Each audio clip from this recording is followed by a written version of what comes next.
저는 영어를 배웠습니다. 반갑습니다.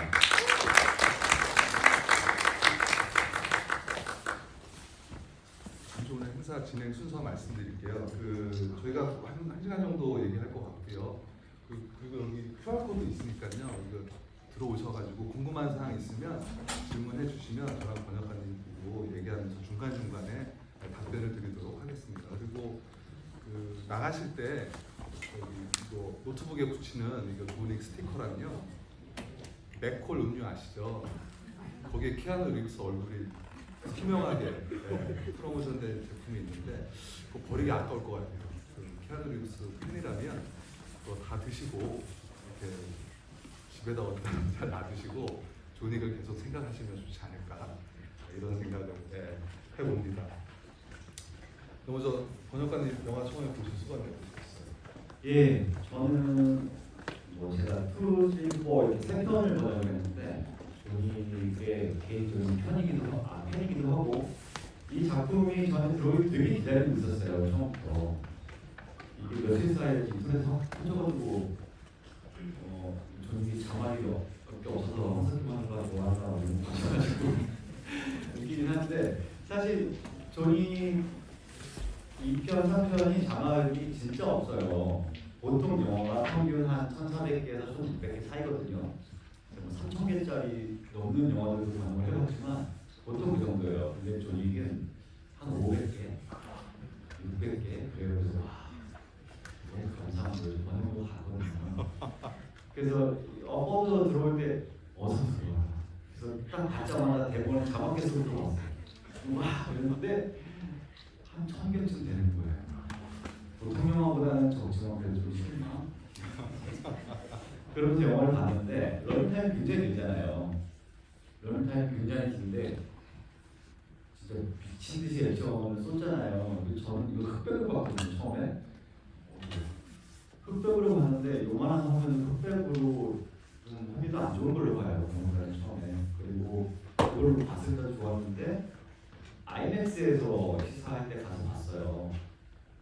그렇게 좋을 줄 몰랐어요. 너무 좋았거든요. 오늘 보신 분들도 좋으셨겠지만 기회가 되시면 큰 관에서만 더 보세요. 돌비든 아이맥스든 이게 큰 관에서 효과를 낼 만한 영화인가라는 생각을 처음 했었는데 첫 장면부터 좋아요. 큰 관에서 다시 한번 꼭 보세요. 제가 한국에서 제일 많이 본 사람일 텐데 몇 번을 보려도 더 볼 수 있을 것 같아요. 저는 너무 재밌게 봤습니다. 네, 저도 마찬가지고요. 저도 기자시사회 때 민간 아이맥스관에서 봤는데 깜짝 놀랐습니다. 처음에 이제 왼손으로 계속 타격하잖아요, 조닉이. 예. 그때부터 사운드가 빵빵 울리면서 굉장히 이 영화 장난이 아니겠구나라는 느낌이 들었고요. 영화에 대해서 간략하게 배경만 말씀드리면 지금 로튼 토마토라고 아시죠? 전 세계 득평 사이트 그 퍼센테이지로 그 지수를 매기는데 1편이 86% 나왔고 2편이 89%, 3편이 89%, 이거 제가 방금 전에 들어오기 전에 확인했는데 94% 나왔어요. 팝콘 지수가 93%예요. 팝콘 지수보다 비평가 지수가 더 높은 아주 이례적인 영화고, 그 다음에 이제 러닝타임 같이 늘어납니다. 1편 1시간 47분, 2편 2시간 2분, 3편 2시간 11분, 방금 보시고 2시간 49분짜리고요. 원래 처음 편집 끝냈을 때 3시간 45분 나왔대요. 그래서 감독이 도저히 이걸로 개봉 안 된다 그래가지고, 근데 감독은 이 버전을 가장 좋아한다 그러더라고요. 2시간 49분짜리를 가장 좋아한다고 얘기를 하고요. 그 다음에 죽은 사람 명수 알려드릴게요. 1편 77명, 2편 128명, 3편 85명. 4편 제가 보면서 세진 못했거든요. 열 몇 명에서 그쳤는데 아마 개봉하고 계속 하면은 이제 몇 번 보신 분들이 개수 세가지고 인터넷에 올리지 않을까. 제일 많지 않을까요? 그렇죠. 제일 많을 것 같아요. 2편에 128명을 넘기지 않을까 이런 생각을 하고 있고요. 개성문에서만 60명 들어가거든요. 그렇죠. 그리고 저는 개인적으로 이 영화가 좋은 게 이게 원래 1편 이게 시리즈까지 이렇게 되리라고 생각했던 영화가 아닌 거잖아요. 1편은 그냥 내 강아지를 죽였다 이거죠. 조닉 입장에서. 그러니까 열받은 거죠. 그러니까 강아지 죽인 놈들 이렇게 걔네만 처치하려고 시작됐던 게 지금 여기까지 온 거예요. 계속 시리즈 확장하다 보니까. 근데 저는 이 4편이 너무 좋았던 게 그 성당 이름이 뭐죠? 사크 레퀴르. 저 파리를 안 가봐서 그 사클 에키르 성당에서 220이 계단에서 그 하잖아요. 근데 존윅이 딱 올라갔다가 다시 굴러 떨어지죠. 여러분 뭐 생각나는 그리스 신화 없으세요? 네, 시시포스 신화 얘기를 한 거예요. 감독이 테드 스타일스키 감독이 그 파리 이제 어디서 촬영할 거 헌팅하고 다니다가 저 성당의 계단을 발견한 거예요.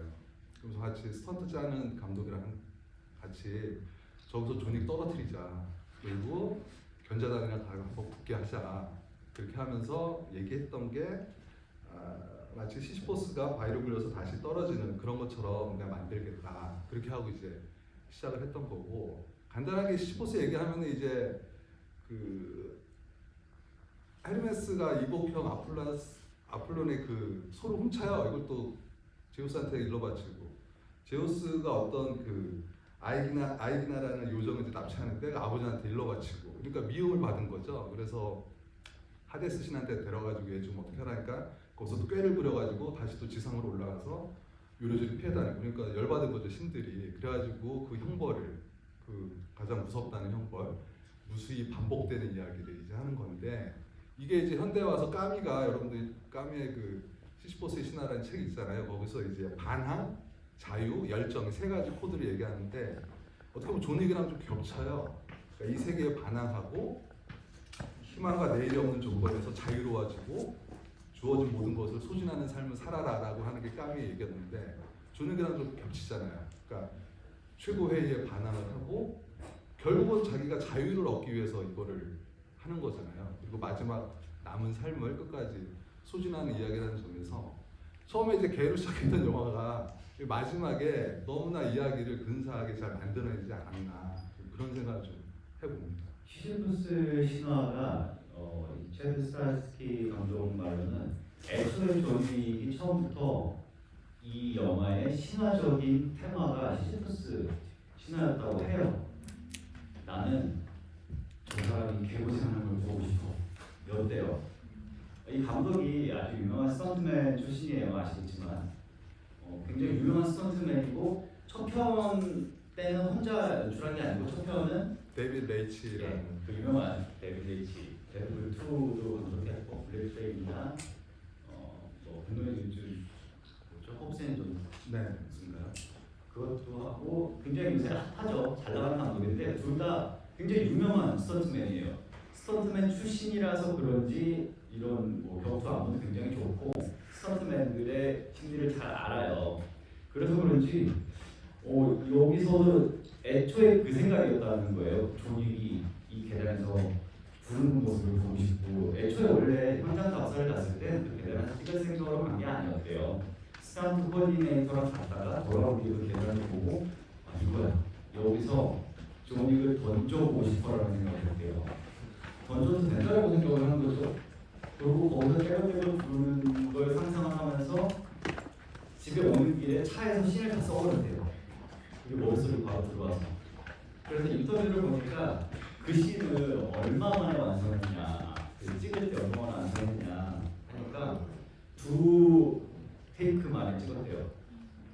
그 보통 배우 한 명마다 스턴트맨이 한 명이 있는 게 아니고 여러 명이 있거든요. 이 존윅 키아누 리브스의 배우도 여러 명이 있는데 그 중에서 프랑스 스턴트맨이 있어요. 이름 제가 까먹었는데 그분이 2 테이크아웃만 한 거예요. 처음에는 굴러떨어졌는데 계단을 대여섯 개밖에 못 내려갔대요.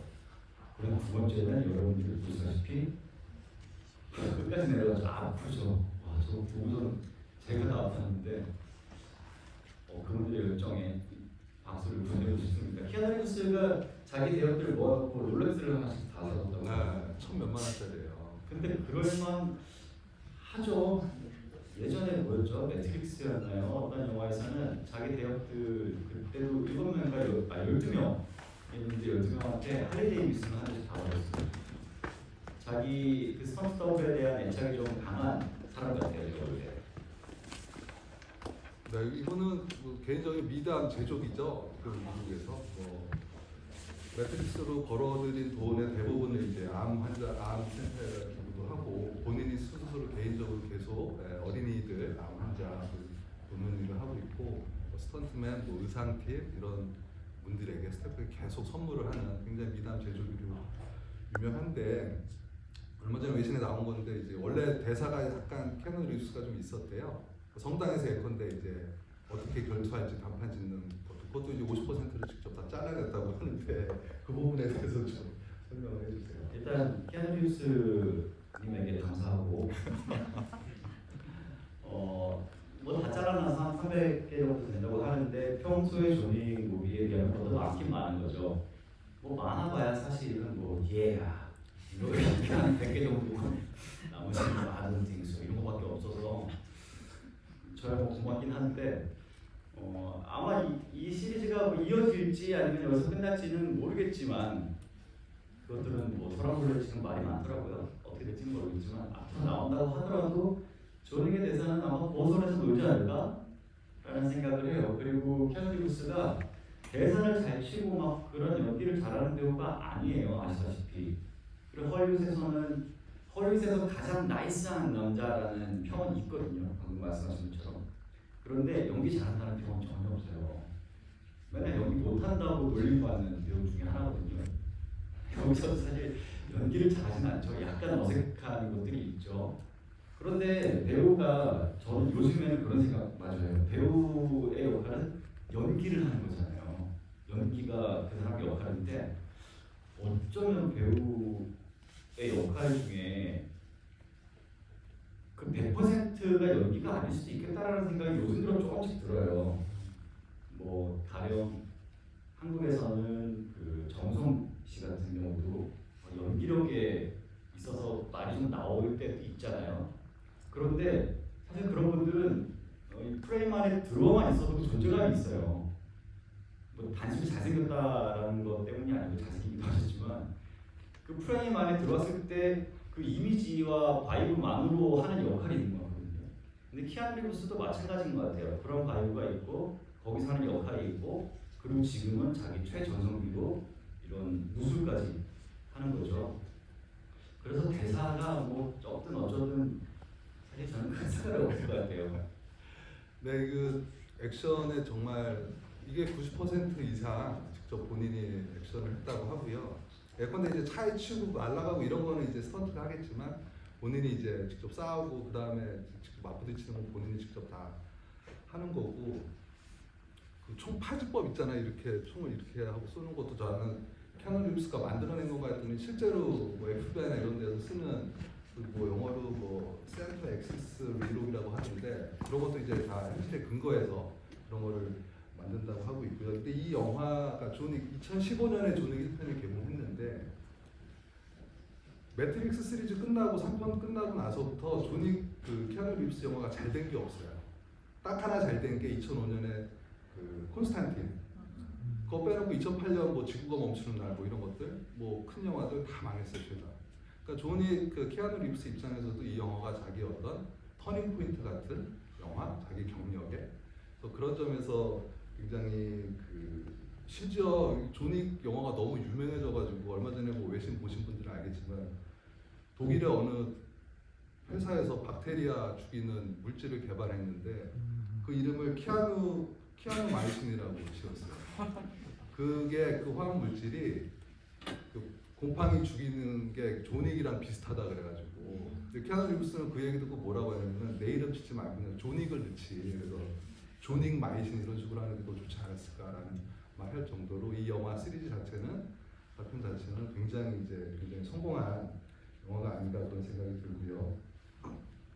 그다음에 이 영화 보면 여러분들 뭐 홍콩 영화 좀 보신 분들 견자단 캐릭터 맹인 검객 여기 암살자로 나오는 괜찮지 않았나요? 저는 캐스팅을 굉장히 잘한 것 같지 않나 그리고 이제 이야기를 잘 만들지 않았나 이런 생각이 드는데 원작가님 좀 견자단 캐릭터는 어떻게 보셨어요?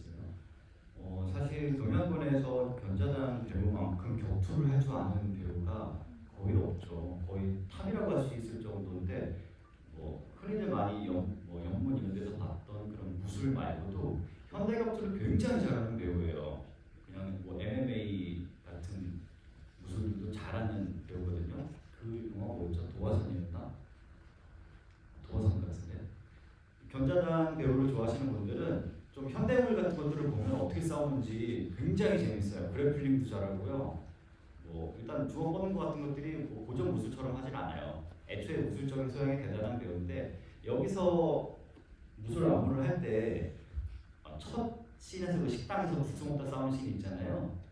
거기서 다 해치우고 마지막에 주먹을 이렇게 돌려서 빵 때리는 장면이 있는데 이게 아주 상징적인 레퍼런스예요. 그 슈가레이 레너드라는 복싱 선수 전설적인 선수가 이렇게 하는 레퍼런스가 있어요. 이걸 흉내내는 건데 서양권에서는 알아요. 서구권 사람들은 아는데 동양권에서 모르잖아요. 촬영장에서 이제 감독이랑 그런 얘기를 했대요. 이거 내가 쓰면 쓰는데 동양 사람들 모를걸?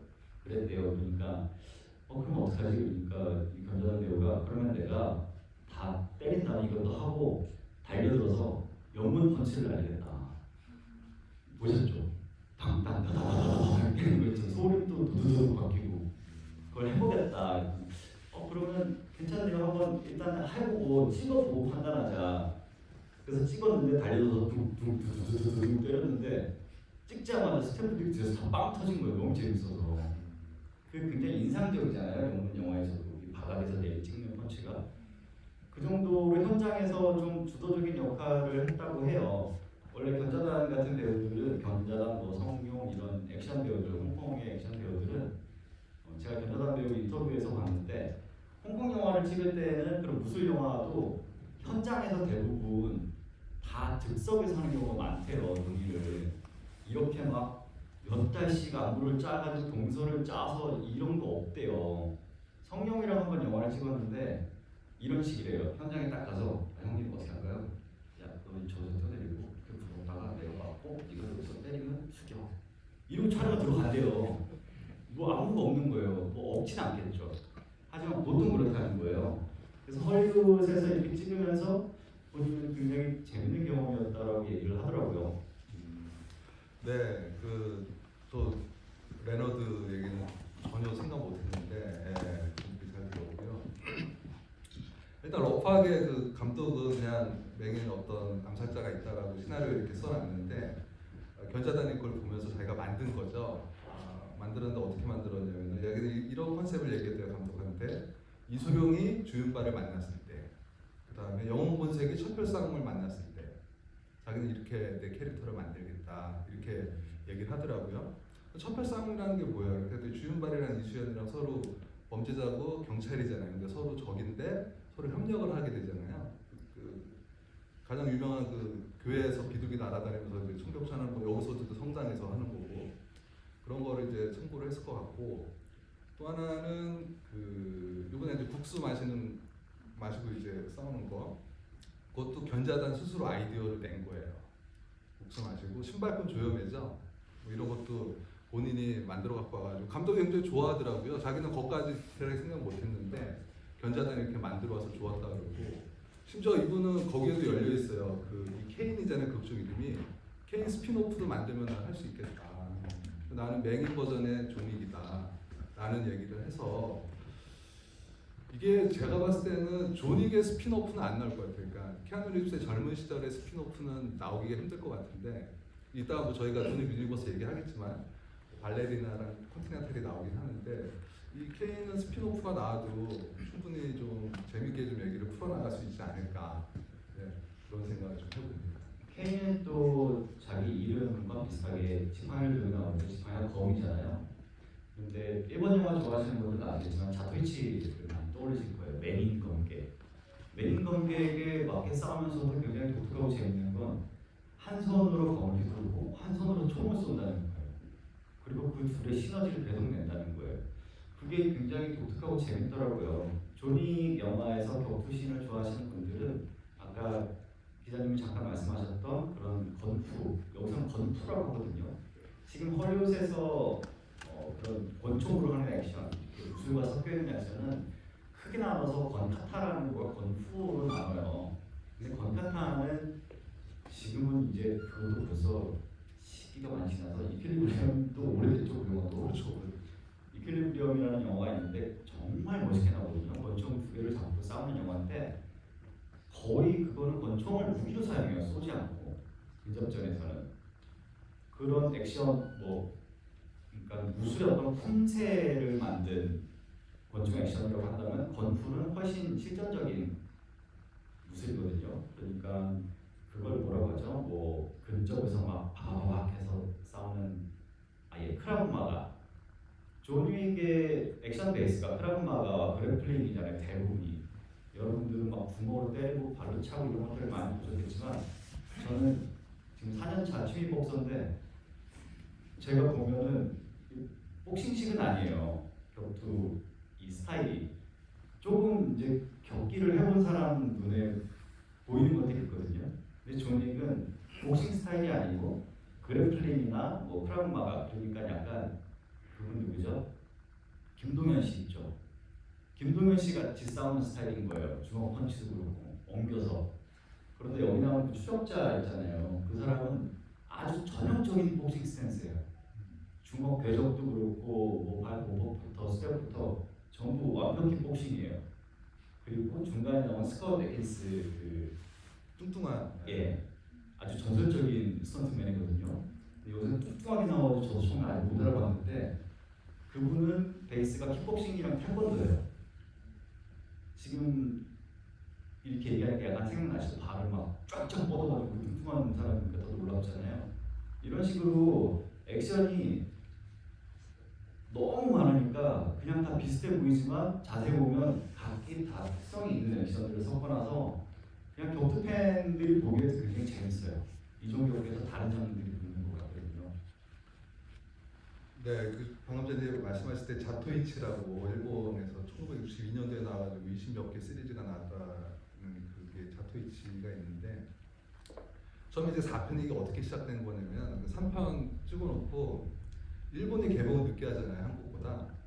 한국에서 이게 3편이 2019년 6월인가 개봉했는데 일본에서는 10월 4일날 개봉했어요. 그 프로모션차 감독이랑 케아누 리브스랑 도쿄의 어느 호텔에서 술집에서 유명한 스카치바가 하나 있다 그러더라고요. 거기서 이제 스카치 마시면서 야 우리 더 이상 이제 이런 영화 만들지 말자. 그래 아 힘들어서 더 이상 못 만들겠어. 그래 아 이 정도면 됐지. 아 더 이상 못 만들어 힘들어. 야 근데 나한테 좋은 생각 있어. 그때부터 이제 얘기가 시작된 거예요. 그때 얘기 나왔던 게 그 감독이 무슨 영화 봤냐면은 석영의 무법자 아시죠? The Good, The Bad and The Ugly라고 클린트 이스트도 나오고 세 명의 남자가 20만 달러짜리 현상금을 놓고 세 명은 삼각결 저기 김지훈 감독이 좋은 나쁜 놈 이상한 놈으로 이제 패러디했던 영화 그 선보였던 영화 그거 자기 봤어. 그때부터 뭐 얘기 시작이 되는 거죠. 술 마시다가 그 다음에 이제 또 일보니까 자토이치 얘기가 또 나야. 자토이치 맹인 공격도 하나 하는 게 어때? 둘이 계속 이제 이런 얘기를 하는 거죠.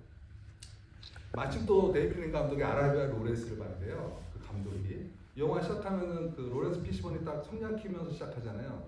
그 아라비아 로렌스도 그런 식으로 시작하거든요. 명백한 오마주가 거기서 갔던 거고요. 그 다음에 이제 거기서 이제 술 먹으면서 했던 얘기를 LA로 돌아와가지고 화이트보드에 다시 쓰는 거예요. 자, 자토이치 있고, 그 다음에 이제 아라비아 로렌스 써놓고, 맞아, 활과 화살도 있어야 돼. 이렇게 써놓고, 맞아, 쌍절곤, 그래, 쌍절곤을 좋은 얘기 이렇게 써놓고, 맨 마지막에 쓴 거는 개.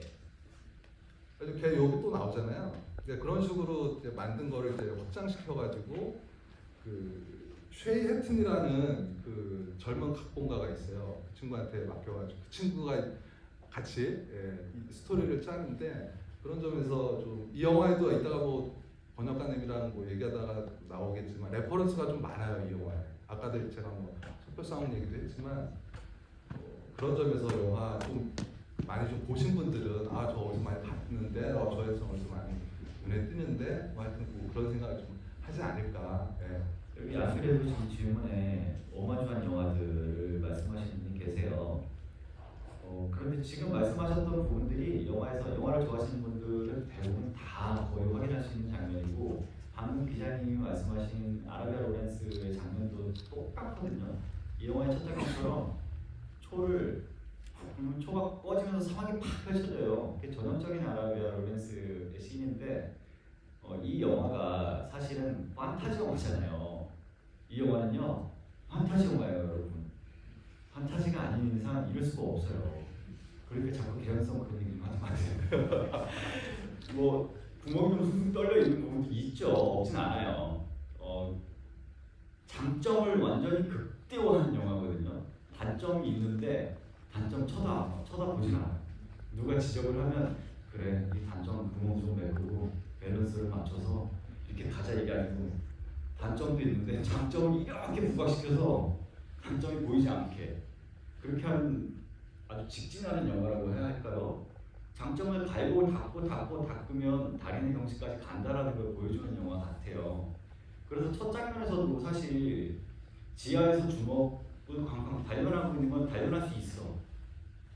근데 바울킹이 와서 그냥 얘기를 건네면 되지. 불은 왜 지르는 거야? 바닥에. 뜬금없죠. 왜 질러요? 총 끌려고. 총 꺼서 사막 보여주려고. 훅해서. 그러니까 그런 장면들로 이어지는 연출들이 이 감독의 인터뷰를 보면 우리는 이 영화를 진지하게 만들고 싶지 않았다라고 해요. 이 영화의 반 이상을 개그로 쓰고 싶다고 했거든요. 개그적인 요소가 굉장히 많고 진지하게 보지 않고 되게 뻔하게 즐길 수 있는 장면들이 많아요. 그래서 일부러 대놓고 오마주로 막 쓴 것 같아요. 그것도 뭐 영화를 진짜 많이 하는 영화는 다 볼 수 있는 오마주도 아니에요, 사실. 너무 유명한 오마주들이어서 그런 것들을 즐기세요. 난 시네필이라 내가 이렇게 만드는 건 모를 걸 이러지 않아요. 이렇게 좀 뻗대는 감이 없어요, 이 감독이. 이 감독은 스턴트맨 출신이라서 그런지 그런 얘기를 되게 많이 하거든요. 나는 스턴트맨 패티시가 있다. 사람이 비행기에서 뛰어내리는 거는 공감을 못해도 관객들이 얼음에서 미끄러지거나 뭐 문에 부딪히거나 사타구니 걷어차이거나 이런 건 그 고통이나 느낌은 공감한다. 그러니까 그런 것들을 만들고 싶은 거예요. 그래서 뭐 버스터 키튼이나 성룡의 영화들 그런 유쾌한 공감을 사투한 것들의 이유를 떠올리고 그렇게 만들고 싶은 거죠. 그래서 지금 여기 계단에서 떨어질 때 있죠. 계단에서 떨어지는 것도 계단에서 떨어졌던 분이 있으신지 모르겠지만 저는 떨어져 본 적은 있거든요. 높은 계단은 아니지만 몇 개 안 되는 계단에서 떨어져 봤는데 그 느낌이 있다 보니까 여기서 구를 때 이렇게 되더라고요. 했는데 안 멈춰. 그런 걸 느끼게 해주고 싶은 거예요. 그런 패티시가 이 감독한테 있대요. 그런데 제가 볼 때는 굉장히 그게 감독으로서 되게 좋은 장점 같아요. 요새 스턴트맨에서 세컨 유닛 디렉터라고 해서 이제 이런 격투 안무나 보조 감독 역할을 하다가 감독으로 입봉하는 케이스들이 많아지고 있거든요. 헐리우드에서 이 감독도 그 감독 중에 하나인데 그런 감독들이 갖는 그런 장점 중에 하나가 그런 것 같아요. 관객에게 다른 감독들에 비해서 훨씬 더 좀 공감 능력을 발휘할 수 있지 않나 그런 생각이 들기도 하고요. 그 아까 이제 레퍼런스 부분 얘기하면은 이 영화 이거 말고도 뭐 레퍼런스가 좀 많이 있겠지만 말씀드렸던 아까 자토이치 이야기 아라비아 로맨스, 카우보이 비밥이라는 것도 있습니다. 카우보이 비밥 실제로 카우보이 비밥 그 실사 영화가 논의된 적이 있습니다. 안 됐지만 키아누 리브스가 주인공 역할 물망에 올랐었고요. 아까 말씀드린 성형한 무법자 있었고 여기서 이제 물 배경으로 싸우는 거는 매트릭스 리볼루션 마지막 그거 하고 액션 어떤 느낌 뭐 이런 거는 감독이 직접 대놓고 얘기한 거는 이제 일대 종사 그걸 이제 참고를 했다고 그러고요. 그래서 뭐 이런 것들이 감독이 잘 유기적으로 잘 해서 잘 만들었고 아무래도 스턴트 출신이다 보니까 성룡한테 자기가 스턴트를 많이 배웠대요. 성룡이 자기한테 뭐라고 조언을 했냐면 절대 쉬운 안무는 하지 마라. 액션 안무를 할 때 최대한 어렵게 만들어야지 그 좋은 영화가 나온다라고 했대요. 이 스타일스키 감독한테는 그게 이제 인이 박혀 있는 거죠. 솔직히 그 개선문에서 오토바이랑 차랑 그거 정말 상상도 못한 한쪽 문하고 뭐 차 회전하고 총 짚고 막 이런 것들은 어마어마하잖아요. 그리고 걔가 직접 이렇게 달려들고 하는 거 있잖아요. CG 아니에요. 그리고 계단에서 굴러떨어지는 것도 다 CG 아니에요. 여기 CG는 안 썼어요. 이 영화는 실제 스턴트를 데리고 굴러 떨어뜨리는, 물론 이제 옷 안에다가 뭘 입죠. 근데 그래도 이제 그렇게 계속 굴러 떨어뜨리면서 하는 그래서 감독이 맨날 지금 주장하는 얘기가 오스카 시상 부문에 왜 스턴트가 없느냐. 그러네요. 그래서 계속 주장을 해요. 근데 이제 이게 또 논의가 어떻게 되냐면 예컨대 굴러 떨어진 사람한테 상을 줄 것이냐, 아니면 이 굴러 떨어지는 액션을 짠 사람한테 상을 줄 것이냐. 뭐 누구한테 줄 것인가가 그러니까 그런 논의라도 시작을 하자라는 게 이 감독의 주장이에요. 저도 스턴트가 솔직히 아카데미 작품상 10개 부분 올라간 것 중에 스턴트 없는 영화 거의 없어요. 뭐 에브리싱 다 스턴트 다 들어가잖아요. 웬만한 영화 다 이제 스턴트가 들어가는데 그분들에 대한 존중도 이제 해줘야 된다고 이 감독은 계속 줄기차게 주장하고 있는데 저도 그런 상 부분이 하나 있으면 좋지 않을까 그런 생각을 좀 해요. 굉장히 의외로 저 계단씬에서는 전혀 안 다쳤다고 해요. 스턴트를 하면서 분명히 다쳤을 것 같은데 안 다쳤대요. 안 다치고 촬영을 통틀어 머리가 깨진 분이 한 분 있었고 차에 치인 분이 한 분 있었고 그 두 개를 빼고는 안 다쳤다고 하는데 그거 외에는 뭐 없었습니다라고 하는데 그거 외에는이라고 하기 너무 크게 다친 거 아니에요? 뭐 사실 골병이 안 될 수 없는 영화니까 당연히 영적인 몸을 달고 살고 그런 거는 그냥 뭐 취급도 안 하고 진짜로 뭐 머리가 깨졌다거나 이런 것만 치는 거 아니에요. 상이 분명히 있어야 될 것 같고 안 되면 회식비라도 좀. 근데 전 이 감독 그 원칙이 이렇대요. 자기 영화 만들 때 원칙이 어둠 속에 아름다움이 있다. 고통이 없으면 가치가 없다. 그러니까 어떤 느낌인지 오시죠? 그러니까 존윅은 계속 저 끝까지 그 성당까지 갈수록 계속 고통을 받는 존재예요. 그 초반에 그 일본 그 히로유키인가 그 일본어 이름이 잘 익숙치 않아요. 그 배우가 이제 죽잖아요. 자기 친구인데. 근데 그걸 이제 자기 또 다른 친구인 맹인 검객이 죽이잖아요. 거기서 이제 딜레마를 만들기 위해서 감독이 그렇게 배치를 했다고 그래서 이제 견자단을 캐스팅했다고 하는데 아까 어둠께서 이제 이 영화에 구멍이 좀 많다. 그래서 잘 연결이 안 되고 좀 이해가 안 되는 부분이 있다고 하는데 어떻게 보면 저는 존윅 시리즈의 매력은 거기에 있는 것 같아요. 그러니까 뭐냐면 존윅이랑 에컨더 윈스턴이랑 과거에 어떤 사이였는지 좀 궁금하지 않으세요? 예전에 어떻게 얼마 전에 이제 근데 그분 이름 발음을 어떻게 해요? 랜스 레딕이에요, 랜스 레드딕이에요. 네이버는 랜스 레드딕으로 나와가지고 그냥 레딕으로. 그 레딕 예. 같은 경우에도 어째서 윈스턴이랑 같이 호흡을 맞춰서 점장이랑 지배인과 여기 컨시저로 일하고 있는지 그래서 명백하게 다 밝혀주지 않는 게 많아요. 그래서 이제 3편에서 발레 거기가 나오는 거죠. 그렇죠. 3편에서 발레 거기가 이제 킬러 양성소로 나오거든요. 그 한 장면 보고 이 아까 얘기했던 젊은 그 각본가가 글을 쓴 거예요. 하나 스피노프를 만든 거죠. 거기서 그래서 이제 내년에 개봉하는 영화가 말레디나라고 그 007 본드걸로 나왔던 그 여배우가 주인공을 맡은 아나디안 쿠바 출신 배우. 그리고 이제 컨티넨탈이라는 TV 시리즈가 나와요. 올해 10월에 피콕이라는 데에서 미국에서 반영 예정돼 있는데 그거는 어떤 거냐면 윈스턴이 1970년대에 어떻게 이 컨티넨탈 호텔의 점장이 됐는가를 하는 거예요. 얘기를. 그래서 이제 발레리나 스피노프 하나 있고 이 여기 TV 시리즈 3부작으로 만드나 하여튼 그렇다고 하는데 하여튼 뭐 그런 식으로 계속 이제 넓혀가는 거죠. 이거는. 그러니까 그게 가능한 이유는 그동안 1편, 2편, 3편, 4편까지 3편까지 오면서 존윅이 과거에 무슨 과정으로 이게 이렇게 엄청난 킬러들을 죽이는 킬러가 됐는지 그런 것들에 대한 그 빈 곳을 남겨놓음으로써 사람들한테 궁금증을 일으키게 하려고 각본가가 그렇게 했다고 얘기를 합니다. 저는 사실 이 영화가 라이언스게이트라는 스튜디오가 뭐 물론 굉장히 큰 스튜디오이긴 하지만 뭐 워너나 소니나 유피아나 이런 곳보다는 규모가 작은 스튜디오예요. 그 중에서 가장 큰 스튜디오거든요. 거기서 존윅 첫 편을 만들었을 때 커다란 기대는 사실 없었어요.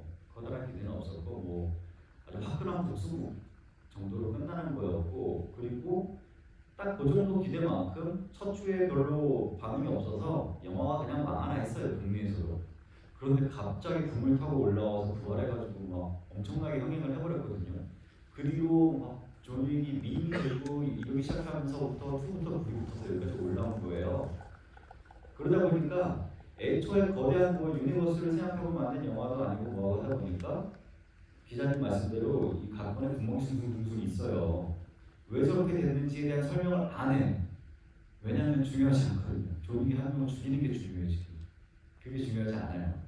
그래서 구멍이 숭숭 떨렸는데 4편까지 오늘 생각해 보니까 그 구멍이 너무 고마운 거예요. 써먹을 게 너무 많아 그 구멍에. 그리고 아주 촘촘하게 봉합하는 영화도 아니어서 벌려놓을 게 너무 많은데 벌려놓을 게 너무 많다 보니까 써먹을 게 또 거기서 너무 많아. 루스카르마에서 그 3편에 나왔던 루스카르마에서 그 킬러 양성소 같은 발레리나 거기도 아주 잠깐 나오지만 그 세계관 자체도 되게 매력적이거든요. 그냥 볼 때 관객들이 이렇게 느낄 거예요. 와 진짜 매력적이다 저런 신이. 저도 그때 그 영화 보면서 그렇게 생각했는데 스피노프는 생각도 안 했었거든요. 근데 스피노프가 발표가 되고 주연이 안에서 닮았어요. 지금 포스터는 나왔어요 이미. 발레리나가 이렇게 스트레칭 하듯이 다리 찢고 앉아가지고 조닉처럼 동그랗게 총이 쫙 겨누고 있는 포스터가 있거든요. 정말 멋있는 포스터가 있는데 상상이 돼요. 제가 너무 좋아하는 여배우이기도 하고 지금 또 헐리우드에서 굉장히 핫하잖아요. 그 배우를 캐스팅할 수 있었던 거는 조닉 IP가 이만큼 성장했기 때문이고 그리고 제 부족한 짐작이지만 제 짐작으로는 그 의도했는지 안 했는지 모르겠는 그 숭숭 뚫린 구멍들 덕을 통통히 보고 있다 그렇게 생각을 하고 있어요. 그러니까 1편은 그냥 걔 죽은 거에 대한 복수 시작한 게 아까도 말씀드렸지만 여기까지 이제 커진 거고 저는 4편을 통해서 이제 마무리가 잘 된 거고 키아누 리브스가 먼저 얘기한 거죠. 조닉은 죽어야 된다. 그래서 조닉의 죽음을 놓고 스토리를 이제 4편의 스토리를 이렇게 딱 맞춰 간 거예요. 근데 4편이 지금 미국에서 대박 났거든요. 전 세계적으로 대박이 나고 지금 2억 3억 달러 넘었을래나 모르겠는데 엄청나게 대박이 나니까 라이언스 게이트 회장이 5편 다시 한번 생각해 보겠다. 죽여놨는데 지금 어떻게 해요?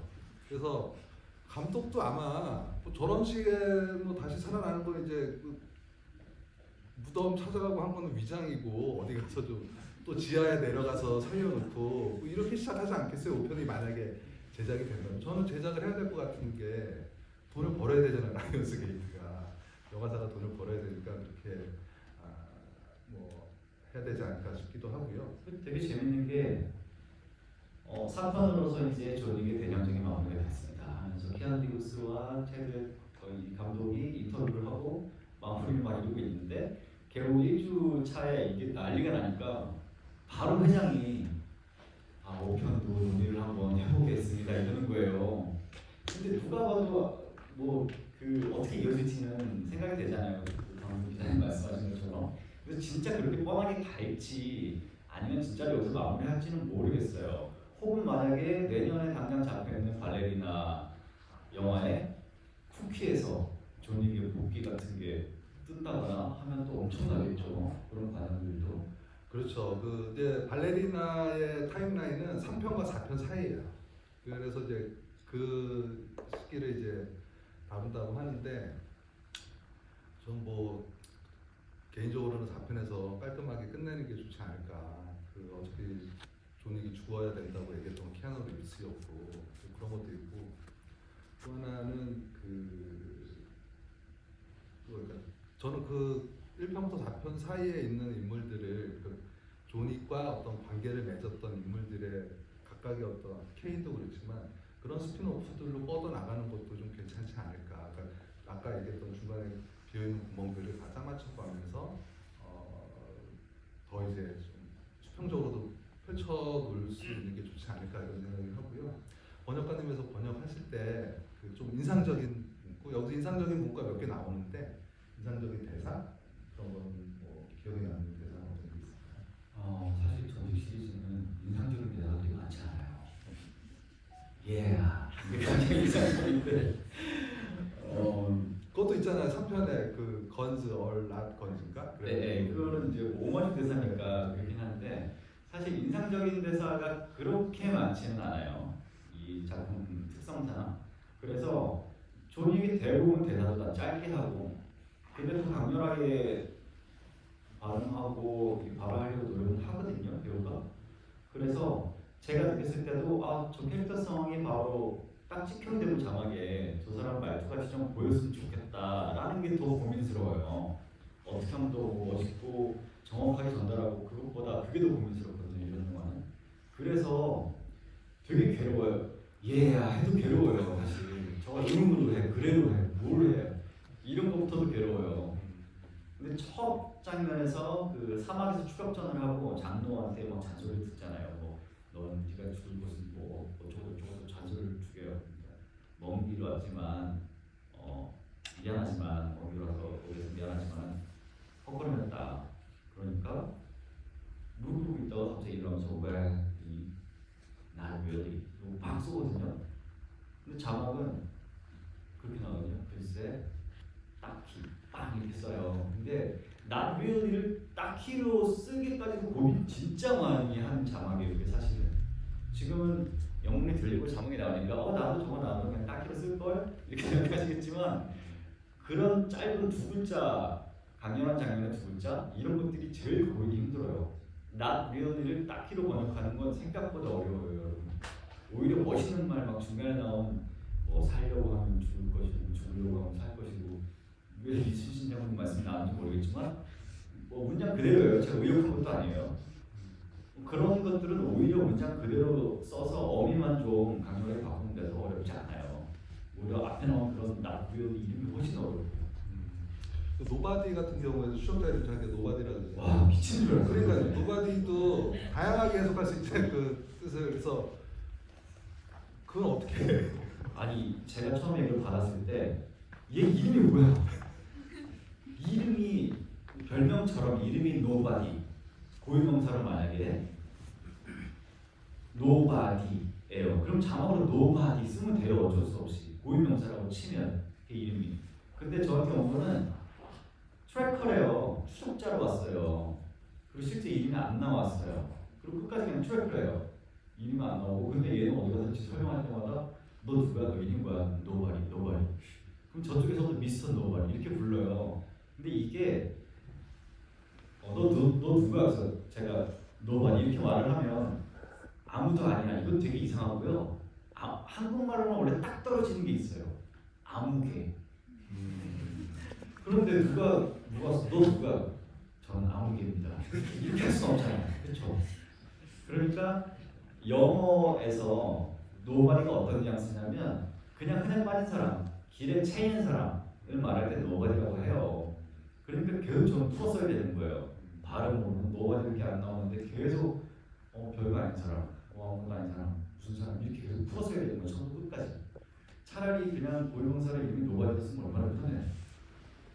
여러분이 지금 직업 번역가의 힘든 고충을 듣고 계시네요. 번역가의 진심을 듣고 계십니다.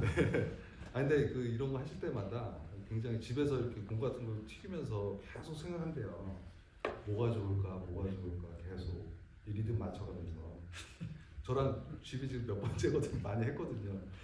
그리고 저는 근데 이 영화에서 좀 인상 깊었던 대사가 뭐 그런 거 있잖아요. 인생은 이런 거지 이런 대사도 두 번인가 세 번 반복되고 그다음 뭐 한 가지를 보면 만 가지를 알 수 있다 뭐 그 후자기 뭐 그런 얘기하면서 그것도 윈스턴이 한 번 더 다시 되돌려 주잖아요 그 대사를.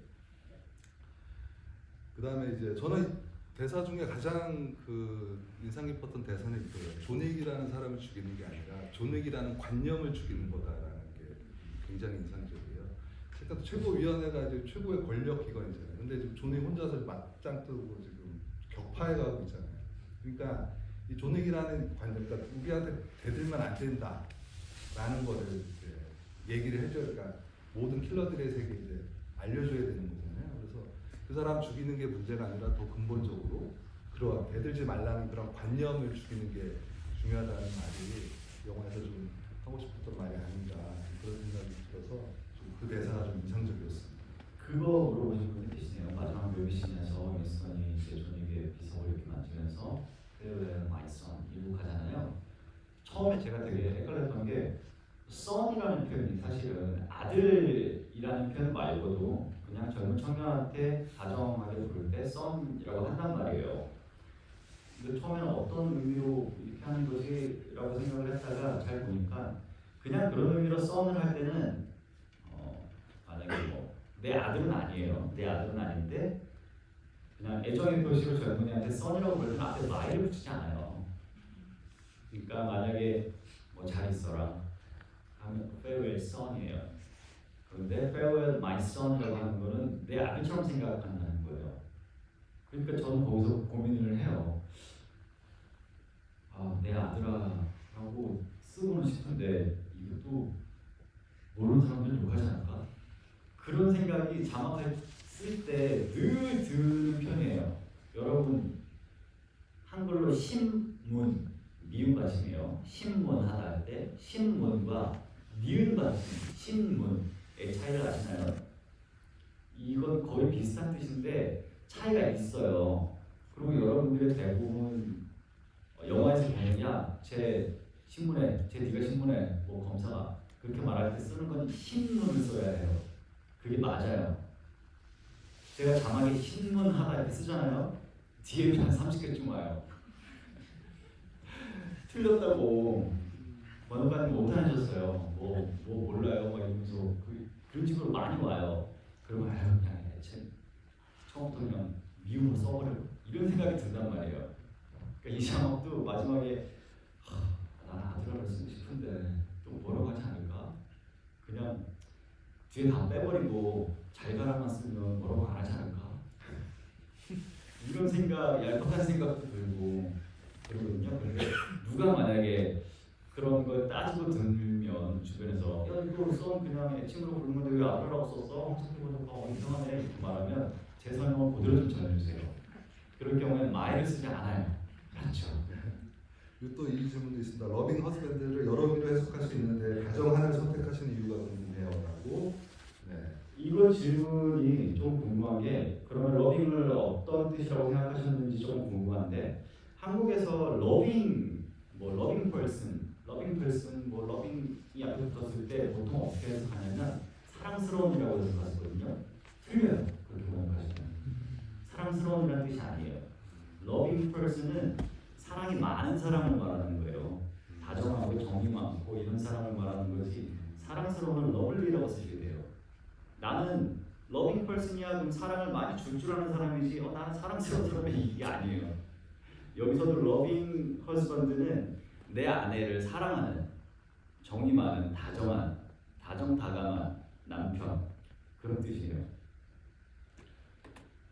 어떤 분께서 그 조닉 3편부터 느끼는 게 키아누 리브스도 올해 나이가 환갑이신 분이라 그런지 액션업을 맞추는데 힘에 붙이는 게 보여서 더하면 힘들 것 같아요라고 하시는데 모르죠. 또 일꾼 되면 뭐 하지 않을까. 그리고 발레리나에는 나와요. 발레리나에는 촬영이 끝났어요 그거는. 근데 좀 본인은 카메오 정도라고 하는데 또 제작자 얘기 들어보면은 어느 정도 임팩트 있게 좀 나올 것 같고.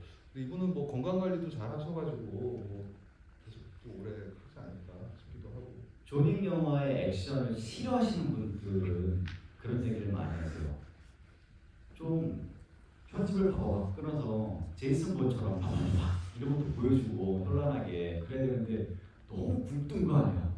막 굴러다니고 뭐 그 사이에 맞아 죽어야 되는데 저 너무 굴뜨지 않아? 때리는 것도 이렇게 때리잖아요. 봐봐 이런 게 안 보이고 그러니까 답답해 보여서 그걸 싫어하시는 분들도 있어요. 그런데 그거는 이 감독의 특성이에요.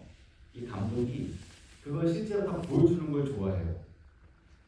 이 막 편집이나 카메라도 핸드헬드를 막 흔들면서 쓰는 걸 좋아하지 않거든요. 이 감독은 고정해놓고 그 폭을 고정해놓고 거기서 싸움을 다 보여줘요. 그러니까 편집도 없고 핸드헬드도 아니고 하니까 느리게 보여요. 더 액션이 막 벅차 보이고 느리게 보이는데 현장에서는 빠를 거고 편집으로 눈속임이 어느 정도가 아니고 아주 엄청나게 가능해요. 브루스 윌리스가 그 노인 같은 몸을 갖고도 막 액션 영화랑 이렇게 보이는 것도 좀 편집의 힘이었거든요. 그래서 이 감독한테 그런 질문을 던지는 기자들도 되게 많아요. 편집 싫어하냐? 그리고 버벅하는 편집을 싫어하냐? 액션 영화인데 혹은 핸드헬드를 싫어하냐? 그런 질문을 되게 많이 하는데 이 감독은 늘 그렇게 얘기해요. 내가 핸드헬드에 반감이 있는 건 아니다. 그런데 나는 과시할 땐 과시해야 한다고 생각하는 사람이다. 돈이 없거나 무슨 뭐 사정상 안 되거나 뭐 배우가 안 따라오거나 이럴 때는 눈속임으로 그런 것들을 반드시 써야 한다고 생각을 하는데 나한테는 피아노가 있고 최고의 스턴트 팀이 있고 최고의 로케이션이 있어. 난 이거를 다 보여줄 거야. 영어로는 쇼오프라 그랬거든요. 자랑하다라는 뜻이에요. 나는 이걸 자랑하고 싶고 관객들한테 다 보여주고 싶고 그냥 생으로 찍어서 쟤네가 이걸 다 할 수 있다는 걸 보여주고 싶은 거예요. 자기가 스턴트맨 출신의 감독이다 보니까. 그래서 저는 이런 스타일의 액션 굉장히 좋아해요. 다 보여주는 옛날 성룡식 스타일을 좋아하거든요. 프레임을 고정해놓고 격투를 처음부터까지 다 보여주는 걸 좋아하는데 예전에 유행하던 헐리우드 스타일의 격투를 좋아하시는 분들은 조금 싫어하실 수도 있어요. 이 존윅 첫 편을 공동 연출을 했던 그 데이비드 리치 감독도 좀 길게 잡고 프레임 안에 다 잡는 편이지만 이 체드 감독은 훨씬 더 그게 길어요. 데이비드 감독도 정적인 이 샷을 활용한다라고 평가받는 감독인데도 그 사람이 동적으로 보일 만큼 이 사람은 길게 잡거든요. 데이비드 리치 감독 같은 경우도 아주 무식하게 롱테이크로 길게 잡는 격투씬을 좋아해요. 뭐 아토믹 블론드 같은 것도 그렇고 진짜 그 영화 보셨는지 모르겠어요. 못 보신 분들은 꼭 보세요. 그 샤를리즈 테론이 나오는 영화인데 스파이 영화인데 살벌해요. 진짜 살벌하거든요. 그리고 막 편집이 바바박 이런 거 없어요. 롱테이크로 싸는 걸 다 보여줘요. 그냥 프레임 고정해놓고. 그런데 체드 감독은 그거보다 더 심한 사람이라는 거. 그래서 여러분들이 인상 깊게 보셨던 부감샷 있죠. 머리 위에서 찍는 그 샷은 엄청난 롱테이크잖아요. 그렇게 말도 안 되는 샷을 찍으면서 처음에 이제 감독이 그랬대요. 그거를 가지고 이제 상의를 할 거 아니에요. 무슨 뭐 촬영 감독한테도 보여주고 다 해야 될 거 아니에요. 이 촬영 감독이 단 라오스트센 단 라오스트센이라는 분인데 나이트메어리라고 그 저기 폭스 영화랑 그 델토로 감독 영화예요. 나이트메어리랑 그리고 쉐이프 오브 워터 이런 영화들을 찍으신 분이에요. 그러니까 좀 칙칙하고 까운 거 잘 찍으시는 분이에요. 애초에 그분한테 내가 이런 걸 구상했는데 위에서 찍고 싶다 이렇게 하고 싶다 그랬더니 고개를 절레절레 안돼. 위에서 그 깜깜한 집안에 다 찍으면 그냥 평면만 납작하게 보이지 아무것도 안 보이고 사람들이 싫어할 거야. 그게 뭐야 이랬대요. 그래서 거기서는 그래요. 집에 가서 잘 생각해 볼게요. 집에 가서 온갖 뭐 게임 다 뒤져보고 그런 식으로 촬영한 영화가 있나 다 뒤져보고 애니메이션 뒤져보고 난리를 친 거예요. 그때 나온 아이디어가 드래곤 브레스 그 산탄총 총알 있죠. 몸에 불이 확 붙는 거. 그걸 빵 쐈을 때 사람 몸에 불이 확 붙어가지고 불이 타잖아요. 이 부감샷에서 그 어두운 상황에서 찍는 게 어려운 이유가 조명 때문이에요. 조명을 위에서 쏠 수가 없고 측면에서 쏴야 돼요. 계속 조명들을. 카메라 위에 있고요. 그런데 이 조명 때문에 막 죽을 맛인데 드래곤 브레스에서 사람 몸에 불타는 걸 보조 조명으로 쓰자라는 아이디어가 나온 거예요. 여기 막 이 좁은 집안을 통과하다 여기 깜깜해. 근데 거기다 조명을 확 켤 수는 없잖아요. 빵 쏴서 사람을 태워. 불을 붙여놔. 쓰러져서 타고 있어. 그러면 이 지나가는 사람의 실루엣이 다 보이겠죠. 환하게 조명처럼. 가다가 여기도 깜깜해. 빵 쏴. 사람을 태워. 조금 덜 환해. 뭐 탁자도 태워. 빵. 확 태워놔. 그래서 위에서 봤을 때 입체적으로 잘 보일 수 있게끔 막 바닥에 굴곡도 계산을 많이 하고 굉장히 어려운 씬이었다고 해요. 이 씬도 이제 위에서 부감샷을 들고서 뭐 이렇게 찍은 게 아니고 정해놓은 거예요. 시간을 카메라로 오토로 정해놓은 거예요. 여기서 몇 초? 카메라가 알아서 움직이는 거예요. 그 동선을 따라서 키아누 리브스가 그 안무를 다 해야 하는 거였거든요. 그래서 진짜 개고생했다고 해요. 여기서 1초라도 허비하면 카메라 가버리는 거야. 얼마나 고생했겠어요. 네, 근데 이렇게 개고생해가지고 만드시는 너무 의미가 있는 게 여러분들 기본적으로 부감샷은 주인공의 비극적인 운명을 암시하거든요. 그래서 여기 감독은 이거를 신의 눈 샷이라고 해요. 가짜 아이 샷이라고 부르는데 어차피 지금 존 윅은 지금 최후를 향해서 가고 있는 여정이잖아요. 이 다음이 222계단이고 물로 떨어져 다 다시 가서 최후에 이제 처리를 하고 수작을 처리하고 그 다음에 쓰러져 죽는 거니까 비극적 운명을 강조하기 위해서 이제 하는 거고. 그다음에 그 계단신 220 계단신은 감독이 이 영화랑 전혀 상관없는 엑소시스트 공포 영화 있잖아요. 그걸 참고했대요. 거기 나오는 빛이나 이런 것들을. 그래서 그런 점에서 좀 그 존윅의 아까 근데 러빙 허스밴드 다정한 남편이 아마 이 영화의 주제가 아닐까 싶은 게 너 왜 사냐 그랬을 때 존윅이 뭐라 그러죠? 죽은 아내를 오래 기억하기 위해서라고 대답할 거예요. 그러니까 정말 다정한 남편이죠. 죽은 아내를 오래오래 기억하기 위해서. 그리고 너무 걔 한 마리 죽였다고 너무 수많은 사람 너무 죽이는 거 아니냐 그러는데 그 뭐 한국도 그렇지만 반려인들이 굉장히 많아가지고 영화에서 개를 죽이는 것과 사람을 죽이는 건 달라요. 사람을 죽이는 거는 관객들이 아무런 반응이 없어요. 지금 여기서 많이 죽었는데 뭐 반응 있으세요? 없죠. 근데 개는 무방비 상태잖아요. 쟤는 사람한테 해를 끼치는 존재가 아니잖아요. 존윅 원에서도 그렇게 귀여운 강아지를 죽였으니까. 그리고 존윅 입장에서는 아내가 죽으면서 남겨준 거라고요. 맞아요. 그러니까 얘는 자기 자식인 거예요. 그 마피아 보스 1편에서 마피아 보스의 그 아들은 그 존윅의 자식을 죽인 거니까 걔는 그만큼 이제 대가를 치르게 되는 거죠. 그래서 영화에서 불문율 중에 하나가 동물 죽이면 안 되고 아기 죽이면 안 돼요. 이거 깨면은 그 영화는 망하는 영화예요. 왜냐면 관객이 무방비 상태에서 너무 폭력을 당하는 거거든요. 그래서 절대 그러면 안 되는데 여기서는 이제 그런 거를 보여주면서 그 존윅이 이렇게 많은 사람을 죽이게 되는 일이 벌어지는 거고. 그리고 감독이 동물 애호가예요. 체드라는 감독이. 그래서 시리즈마다 계속 개 나오고 3편에서 심지어 말까지 나오잖아요. 그래서 그 감독이 그 동물을 굉장히 좋아하고 해서 이런 영화가 이런 시리즈가 나온 것 같습니다. 근데 저희가 시간이 11시까지 맞춰달라고 극장 그 문을 닫을 시간이라 또 시간도 벌써 11시여가지고 집에 가실 분들도 마지막으로 또 뭐 질문 하나 하실 거 있으신가요? 뭐가 있을까요? 한 번밖에 안 나와서 몰라가지고 리얼 청불 수준의 액션과는 좀 다르게 대사가 너무 순한 것이 아닌가 합니다. 대사 자체가 좀 순해요. 예야밖에 없어요. 키아누 리브스가 욕을 하지 않아요. 막 청불 수준의, 그리고 사실 액션도 전 편들에 비해서 선정성이 강하지 않아요. 그래서 저는 처음에 뭐라고 말씀드렸냐면 잘하면 15세 나올 수 있어요 라고 말씀드렸어요. 드리면서 이 정도는 용인하는 수준이거든요. 요즘에는 그것처럼 욕이 별로 없어요. 욕을 제가 쓰려고 해도 너무 좀 생뚱맞고, 그리고 존윅이 막 쌍욕을 하는 것도 이상해요. 사실 이 캐릭터상 예야밖에 안 하는 사람한테 자꾸 뭐 fuck yeah 이런 거 나온다고 해서 거기다가 뭘 붙이기가 좀 뭐하잖아요. 그래서 의도적으로 막 바하게 쓰지 않은 것도 있고요. 써야 할 부분에 도드라지게 쓰는 게 중요하지, 이거 뭐 무조건 욕이 나온다고 쓰는 게 중요하진 않은 것 같아요. 그런 것 보면.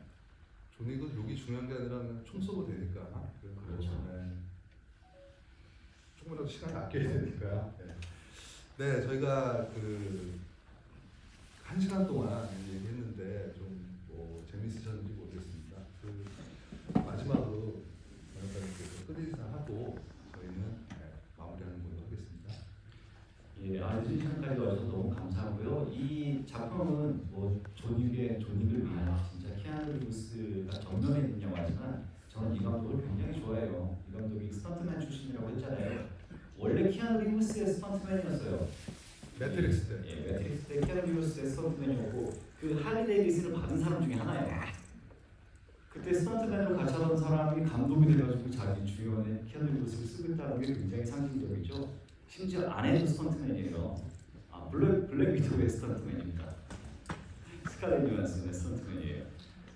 뭐 자기 꿈을 이렇게 이뤄내고 관객들과 호흡하면서 최대한의 공감 능력을 발휘하는 그 연출력이 진짜 박수를 보내고 싶고,